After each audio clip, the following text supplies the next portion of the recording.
그러나 거짓 없는 마음과 단순하고 투박한 손 모아 드리는 그분들의 구송 기도는 그 어떤 기도보다 하느님께 가닿을 것입니다.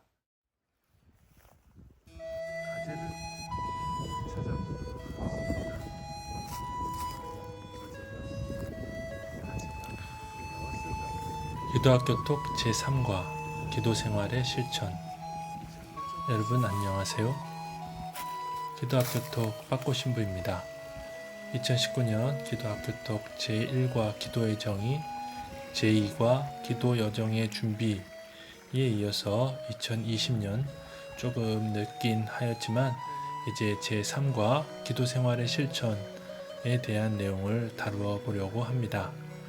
제3과에서 다루게 될 내용은 소리기도, 묵상기도, 거둠의 기도, 관상기도에 대한 내용이 될 것입니다.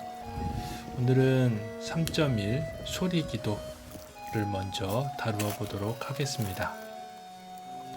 그럼 시작해 볼게요.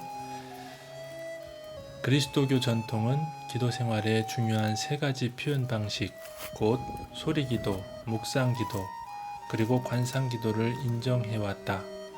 이 기도들의 기본적인 공통점은 마음을 가다듬는 것이다. 가톨릭교회 교리서 2699항에 나온 이야기입니다. 소리기도는 그리스도인 생활의 필수적인 요소입니다. 예수님이 침묵 중에 하시는 기도에 마음이 끌린 제자들에게 예수님께서는 소리내어 하는 기도인 주님의 기도를 가르쳐 주셨습니다. 가톨릭교회 교리서에 나오는 이야기죠.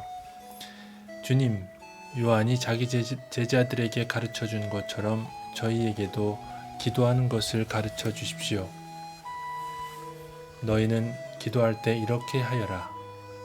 하늘에 계신 우리 아버지, 아버지의 이름이 거룩히 빛나시며 아버지의 나라가 오시며 아버지의 뜻이 하늘에서와 같이 땅에서도 이루어지소서. 오늘 저희에게 일용할 양식을 주시고 저희에게 잘못한 일을 저희가 용서하오니 저희 죄를 용서하시고 저희를 유혹에 빠지지 않게 하시고 악에서 구하소서. 이 기도는 간결하고 단순한 형태로 우리 그리스도인이 하느님의 자녀로서 지녀야 할 자세와 또한 청원해야 할 것이 무엇인지 남김없이 우리에게 알려줍니다. 주님의 기도는 기도를 전혀 모르는 작은 이들의 기도이면서 더할 수 없이 풍요로운 성인들의 기도입니다. 라고 복자 아기예수의 마리 에우젠 신부님은 이야기합니다. 예수님 친히 요셉과 마리아와 함께 기도하셨고 회당에서도 또 안식일에도 사람들의 모임에서 소리내어 기도하셨습니다.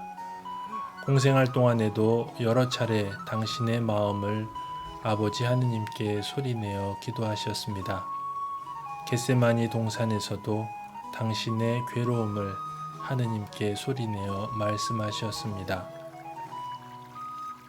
아무리 높은 경지에 도달한 관상가들이라도 이 소리기도의 형태를 등한시해서는 안 됩니다. 또한 그 누구도 나는 기도할 수 없다고 변명할 수도 없는 것이죠. 기도는 우리가 말씀드리는 그분을 의식하면 할수록 내적인 것이 됩니다. 이리하여 소리기도는 관상기도의 최초의 형태가 되는 것입니다. 라고 가톨릭 교회 교리서는 이야기합니다.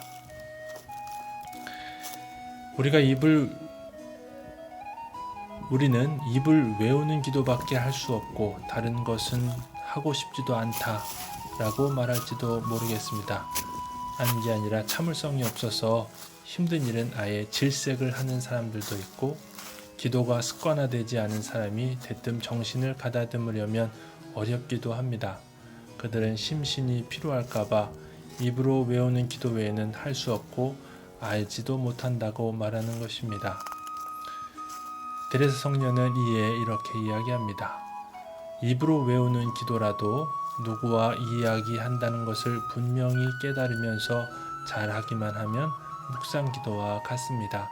기도할 때 가장 좋은 방법은 내가 빌고 있는 말들이 어느 분에게 드리고 있느냐는 생각을 힘써 가지는 것입니다. 라고 완덕의 길에서 테레사 성녀는 이야기합니다. 묵상 기도에 더 노력을 집중해야 한다는 그 부담감으로 구송 기도는 무관심 속에서 여러분 반복하기만 하는 이들도 많지요. 그렇지만 어떤 분은 구송 기도 외에 다른 기도는 도무지 하지를 못하면서도 거짓 없는 깨끗한 마음으로 주님의 기도를 반복해서 드릴 뿐이었지만 하느님께서는 그를 높은 관상회로 올려주셨다라고 테레사 성녀는 이야기합니다. 그 사람은 주님의 기도를 여러 번 외우면서 그때마다 주님이 흘리신 성혈을 묵상하기도 하고 몇 시간을 기도로 보내기도 하였습니다. 예수의 테레사 성녀의 이야기를 한번 들어봅시다. 여러분들 생각에 구송기도는 아무리 완전히 바쳐보았자 얻는 것이 적다고 할까봐 나는 주님의 기도거나 그 외의 구송기도를 외우는 동안이라도 주님은 여러분을 완전한 관상의 경지에 이끌어 주실 수 있다는 것을 말하고 싶습니다. 작년에 저희 아버지께서 척수 신경암 수술을 하시게 되셨습니다. 연세도 많으셔서 수술이 버거우셨을 것입니다. 걱정과 두려운 마음이셨겠죠. 하지만 가족을 생각하시면서 용기 내셔서 수술대에 오르셨고 5시간이 넘는 긴 수술 후에 완전히 녹초가 되시어 수술실에서 병실로 나오셨습니다. 이제 기력을 회복하는 것이 무엇보다 중요하다는 의사의 말을 들으시고는 억지로라도 다 먹어야 한다며 밥그릇에 모든 반찬을 다 넣고 비벼서 억척스럽게 드셨습니다.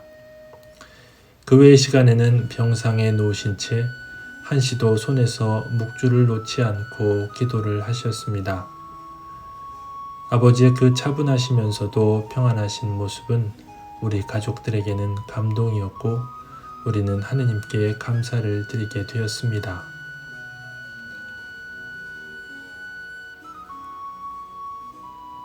지금 병원 침상에 누워있을 많은 분들, 매일같이 힘든 노동으로 지쳐 살아가는 선한 분들, 어떤 고상한 추리나 묵상을 생각할 겨를도 없는 분들이 많지만 그러나 거짓 없는 마음과 단순하고 투박한 손 모아드리는 그분들의 구송기도는 그 어떤 기도보다 하느님께 가닿을 것입니다.